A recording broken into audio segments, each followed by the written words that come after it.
नमस्कार मुलांनो, मी शुभम आहे. मुलांनो, भूमिती ही गणिताची एक शाखा आहे जी आकार आणि जागेच्या गुणधर्मांशी संबंधित आहे. तुम्हाला तुमच्या दैनंदिन जीवनात तुमच्या सभोवतालची भूमिती दिसते. तुमच्या घरातील खिडक्या आणि दारांपासून ते भिंतीवरील घड्याळापर्यंत भूमिती सर्वत्र आहे. हे आपल्याला गोष्टी कशा बनवल्या जातात आणि त्या कशा एकत्र बसतात हे समजून घेण्यास मदत करते. या धड्यात आपण बिंदू, रेषा, रेषाखंड, किरण आणि वक्र यांसारख्या मूलभूत भौमितिक कल्पनांबद्दल शिकू.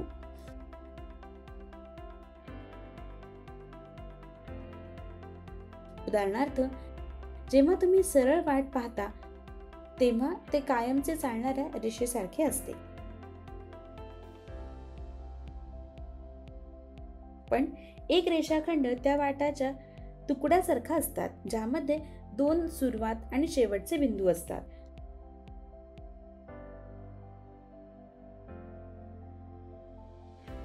आपल्या भोवती उद्यान किंवा खेळाच्या मैदानाच्या स्लाइड सारखे वक्र देखील आपल्याला दिसतात. हे आकार आणि रेषा आपल्याला जग व्यवस्थित करण्यास आणि समजून घेण्यास मदत करतात. कोण मोठे किंवा लहान असू शकतात, जसे की पुस्तकाचे तीक्ष्ण कोपरे, तीव्र कोन किंवा चौरसाचा काटकोन कोपरा. आपण पुढे जात असताना आपण कोनांबद्दल देखील शिकू, जे दोन रेषा एका बिंदूवर एकत्र आल्यावर तयार होतात.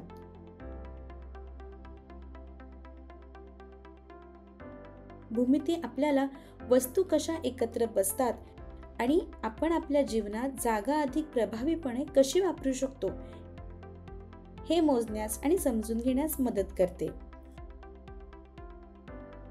शिकण्याचे परिणाम. हा धडा पूर्ण झाल्यानंतर तुम्हाला हे कळेल. बिंदू, रेषा आणि वक्र यांच्या मूलभूत संकल्पना समजून घ्या. वेगवेगळ्या प्रकारचे कोन कसे ओळखायचे आणि मोजायचे ते शिका.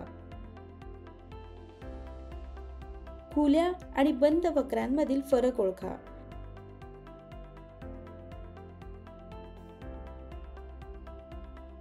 दैनंदिन कामांमध्ये आकार आणि कोन कसे वापरले जातात हे समजून घ्या. या धड्यातील सांकेतिक शब्द आहेत बिंदू, रेषा, रेषाखंड, रे, साधा वक्र, उघडा वक्र, बंद वक्र, सीमा, कोन, शिरोबिंदू. मुलांनो, प्रथम आपण जाणून घेऊया की मूलभूत भौमितिक कल्पना काय आहेत. भूमिती हा शब्द जिओमेट्रॉन या ग्रीक शब्दापासून आला आहे. याचे दोन समतुल्य अर्थ आहेत. जिओ म्हणजे पृथ्वी आणि मेट्रॉन म्हणजे मापन. बिंदू म्हणजे काय? हे सपाट पृष्ठभागावरील एक स्थान किंवा स्थान आहे जे एका मोठ्या अक्षराने दर्शवले जाते.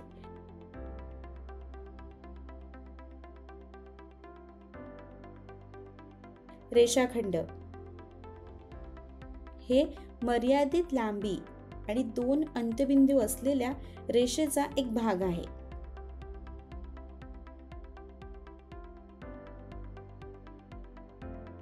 बिंदू ए आणि बी ला त्या खंडाचा अंत्यबिंदू म्हणतात. ते असे बनले आहे ए बी. रेषा ही अनंत लांबी आणि अंतबिंदू नसलेल्या अनेक बिंदूंनी बनलेली असते. ती दोन्ही दिशांना अनिश्चित काळासाठी पसरते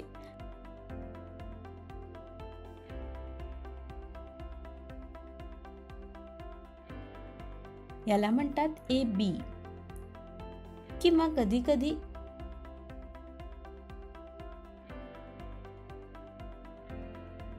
रे. ती एका सुरुवातीच्या बिंदू असलेल्या रेषेचा भाग असते, तर एका दिशेने अनंत काळापर्यंत पसरते.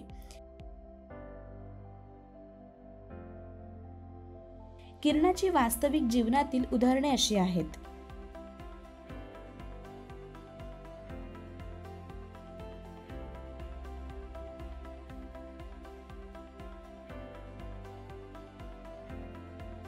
वक्र. सरळ नसलेली कोणतीही गोष्ट वक्र म्हणतात. आता आपण वक्रांच्या प्रकारांबद्दल जाणून घेऊया. साधा वक्र. साधा वक्र म्हणजे असा वक्र जो स्वतःला छेदल्याशिवाय दिशा बदलतो. एक साधा वक्र उघडा किंवा बंद असू शकतो. जर एखादा वक्र स्वतःला छेदतो तर त्याला असाधा वक्र म्हणतात.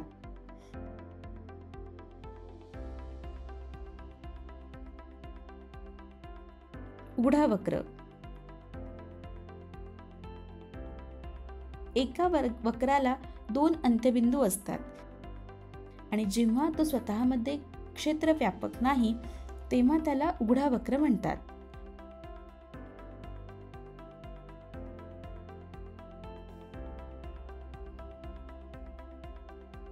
उघडा वक्र स्वतःमध्ये क्षेत्र व्यापत नाही आणि त्याला 2 अंत्यबिंदू असतात.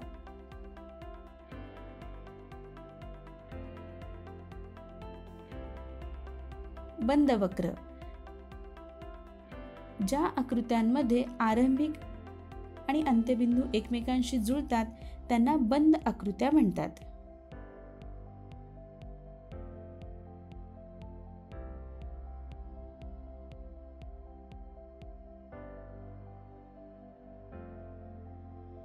खुल्या वक्रांच्या अंत्यबिंदूंना एकत्र जोडून बंद वक्र तयार होतो. बंद वक्रांना कोणतेही अंत्यबिंदू नसतात आणि ते एका क्षेत्राला किंवा प्रदेशाला वेढते. उदाहरणे: वर्तुळे, लंबवर्तुळ हे बंद वक्रांचे स्वरूप आहेत.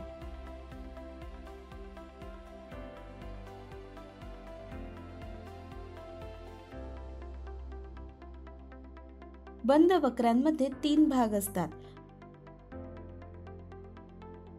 वक्राचे आतील भाग,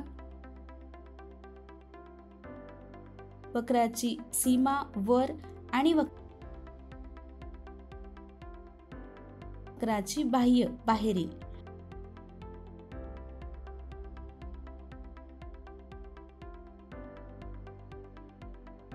वक्राच्या आतील भागाला त्याच्या सीमेसह त्याचा प्रदेश म्हणतात.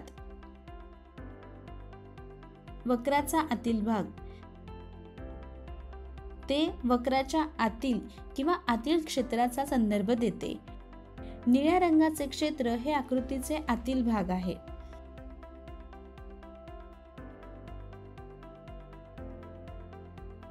वक्राचा बाह्य भाग ते वक्राच्या बाहेरील किंवा बाह्य क्षेत्राचा संदर्भ देते. चिन्हांकित बिंदू वक्राच्या बाह्य भाग दर्शवते.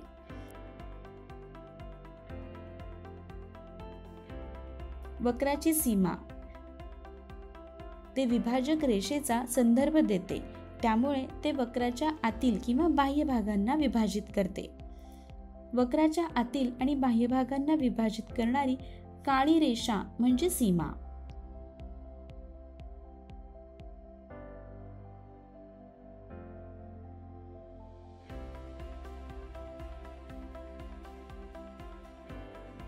वक्राच्या आतील आणि सीमा एकत्रितपणे वक्राला प्रदेश म्हणतात. मुलांनो, आता आपण कोनांबद्दल जाणून घेऊया.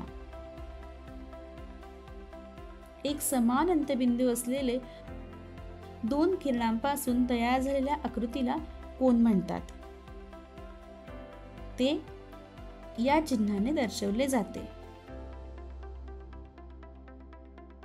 कोन तयार करणारे किरण त्याच्या भुजा किंवा बाजू म्हणून ओळखले जातात. सामान्य अंत्यबिंदूला त्याचा शिरोबिंदू म्हणून ओळखले जाते. कोन देखील 3 भागांशी संबंधित असते. आतील भाग हे आतील किंवा आतील भाग दर्शवते. हिरव्या रंगाचे क्षेत्र हे कोनाचे आतील भाग आहे.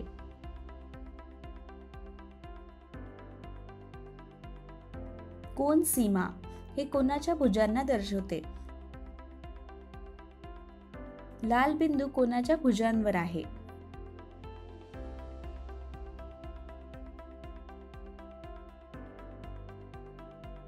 बाह्य हे बाहेरील बाह्य भाग दर्शवते. निळा बिंदू आकृतीच्या बाह्य भागाचे चित्रण करतो. कोनाला नाव देणे. कोनाला नाव देताना शिरोबिंदू दर्शवणारे अक्षर मध्यभागी दिसतो. उदाहरण,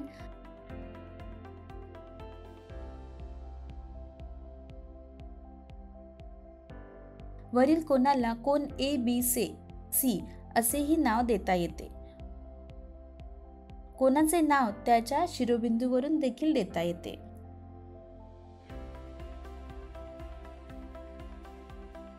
उदाहरण,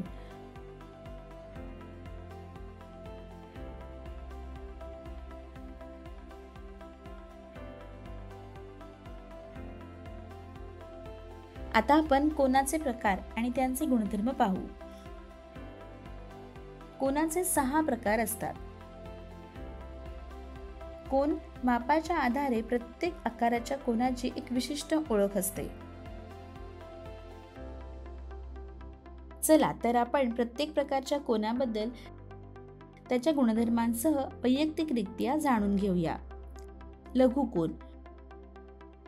लघुकोन म्हणजे असा कोन जो 0 डिग्रीपेक्षा मोठा आणि 90 डिग्रीपेक्षा कमी असतो. काटकोन. जेव्हा कोन 90 डिग्री मोजतो तेव्हा त्याला काटकोन म्हणतात.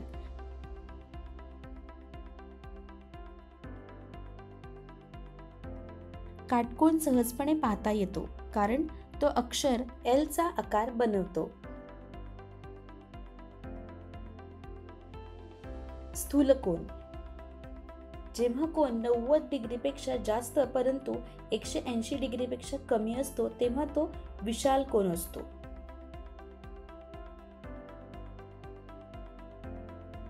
सरळ कोन. सरळ रेषेने तयार होणाऱ्या कोनाला सरळ कोन म्हणतात.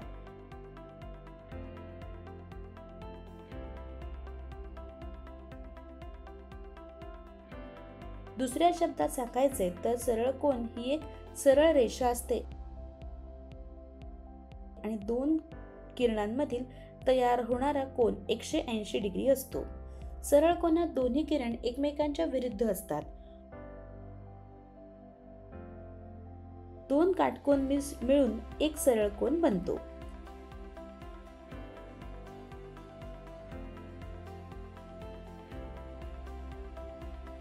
सरळ कोनाचे माप 180 डिग्री असल्याने ते वर्तुळाच्या संपूर्ण वळणाच्या अर्ध्या भागाचे असते. रिफ्लेक्स कोन. रिफ्लेक्स कोन म्हणजे असा कोन ज्याचे माप 180 डिग्रीपेक्षा जास्त परंतु 360 पेक्षा कमी असते. पूर्ण कोन. जेव्हा कोनाचे माप 360 डिग्री असते तेव्हा तो पूर्ण कोन असतो.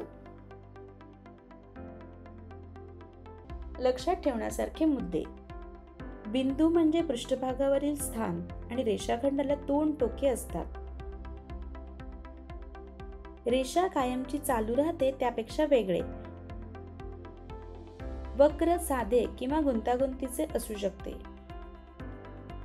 उघड्या वक्रांना 2 अंत्यबिंदू असतात, तर बंद वक्रांना कोणतेही अंत्यबिंदू नसतात आणि ते जागा व्यापतात. कोन 2 किरणांनी तयार होतात, ज्यांचा एक सामान्य अंत्यबिंदू असतो. किरणांना भुजा नसतात आणि सामान्य बिंदू म्हणजे शिरोबिंदू.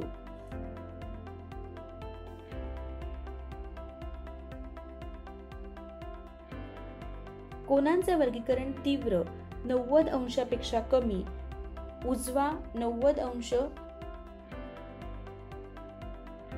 स्थूल 90 अंशापेक्षा जास्त आणि सरळ 180 अंश असे केले जाते. बंद वक्रात आतील भाग वक्राच्या आत असतो, बाह्य भाग बाहेर असतो आणि सीमा त्यांना वेगळे करते.